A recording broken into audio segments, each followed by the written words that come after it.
هذا القرآن يوحدنا لطريق الخير يوجهنا الله تعالى أنزله ورسول الله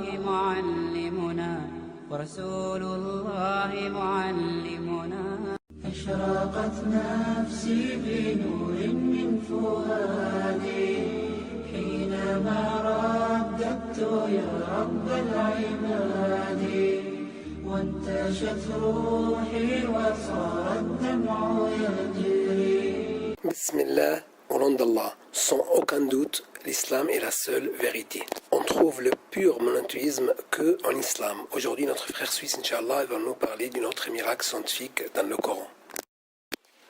Au nom de Dieu, le tout clément, le tout miséricordieux. Masse d'eau maritime, mêlée mais distinguable. Allah, exalté soit-il, dit: Il a donné libre cours aux deux mers pour se rencontrer. Il y a entre elles une barrière qu'elles ne dépassent pas. Lequel donc des bienfaits de votre Seigneur nierez-vous? De ces deux mers sortent la perle et le corail. Sourate le tout miséricordieux, versets 19 à 22. Surat al-Rahman. La vérité scientifique. L'on ignorait que les mers salées n'ont pas une composition homogène jusqu'à ce que cela soit révélé en 1873 par l'expédition de Challenger qui dura 3 ans. Et ce n'est qu'en 1942 que l'on eut des résultats de longues études accomplies par des centaines de stations maritimes installées sur les mers et les océans. On trouva que l'océan Atlantique, par exemple, est composé de plusieurs mers et non d'une seule mer, bien qu'il soit un seul océan. Raison pour laquelle ces masses d'eau n'ont ni le même degré de chaleur, ni la même densité, ni la même salinité, ni les mêmes êtres vivants marins et ni la même capacité de dissolution de l'oxygène.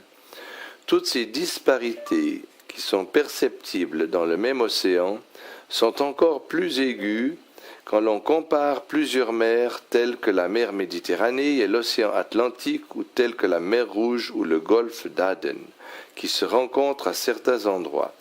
Il faut signaler à cet effet qu'en 1942, l'on sut pour la première fois qu'il y a des mers dans lesquelles des eaux de différentes origines se déversent sans pour autant que ces eaux acquièrent des caractéristiques homogènes. En réalité, les eaux de mer ne sont aucunement stables. Elles sont en perpétuel mouvement, ce qui fait qu'elles s'entremêlent, mais tout en gardant leur spécificité concernant leur degré de salinité, de chaleur et de densité. Il va de soi que le flux et le reflux, les courants d'eau, les vagues, les tornades sont tous des facteurs qui favorisent le mouvement continuel des eaux de mer, mais sans toutefois que les masses d'eau maritimes, qui ont chacune des caractéristiques propres à elles, ne se diluent les unes dans les autres, ce qui donne l'impression qu'il y a une sorte de barrière qui sépare entre les mers qui se jouxtent dans un même océan ou un même endroit. Miraculeux. Aspect miraculeux. Les versets coraniques ci-dessus ont trait à deux mers salées avoisinantes qui s'entremêlent tout en préservant chacune leurs caractéristiques. Et ce, tout comme s'il y avait une barrière qui les empêchait de se diluer l'une dans l'autre. D'autre part, ces versets font allusion aussi aux perles et aux coraux que l'on ne trouve que dans les eaux salées, ce qui corrobore le fait que les eaux en question ici sont des eaux salées. Ce qui veut dire que le Coran parle des eaux d'océan et des mers qui ont des eaux salées, eaux qui apparemment forment une seule masse, mais qui sont en réalité des masses avoisinantes avec des caractéristiques différentes. Oui, apparemment, les océans et les mers salées qui se jouxtent forment une eau une seule masse d'eau qui a des caractéristiques homogènes. Mais en réalité, ce sont des masses d'eau différentes du point de vue du degré de salinité, de chaleur et de densité. On ne put se rendre à l'évidence de cette réalité qu'en utilisant les technologies modernes.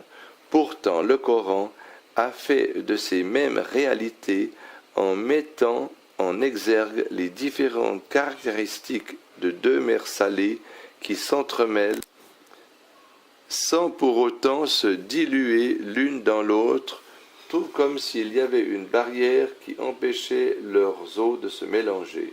Cela ne prouve-t-il pas évidemment que le Coran est la parole d'Allah? Allahu Akbar.